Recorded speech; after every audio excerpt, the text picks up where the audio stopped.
আসসালামু আলাইকুম রহমতুল্লাহি ওবারাকাতু। বন্ধুরা সবাই কেমন আছো? আলহামদুলিল্লাহ আমি ভালো আছি। সবাই দেখেন আমার কৈশোরী মেয়ে শৈশবে চলে গেল।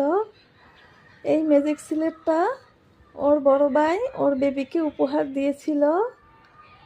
তো সেই সুযোগে ও ম্যাজিক সিলেটে আঁকা আঁকি শুরু করলো। ছোটোবেলা থেকেই ও আঁকা আঁকিতে খুব পারদর্শী ছিল। ও বিল্ডিংয়ের ওয়ালে মাটি দিয়ে, পাথর দিয়ে এবং কাগজে কলমে যে কোনো জায়গায় সুযোগ পেলেই আঁকতো। ও খুব পছন্দ করে আঁকাআঁকি। তো সংসার করতে করতে ওর একঘেয়ে লাগতেছিল। তো হঠাৎ করে এই ম্যাজিক সিলেট পেয়ে নিজেই আঁকাআঁকি শুরু করলো কাজের ফাঁকে। আর আমি এক দৃষ্টিতে তাকিয়েছিলাম ওর দিকে। সেই শৈশবের স্মৃতিগুলো মনে পড়ে গেল। তো সবাই কমেন্ট করে জানাবেন কেমন আঁকছে, কীরকম হয়েছে। আমি আপনাদের সবার কমেন্টের অপেক্ষায় রইলাম। আসসালামু আলাইকুম, ফি আমানিল্লাহ, জাযাকাল্লাহু খাইরান। আলহামদুলিল্লাহ।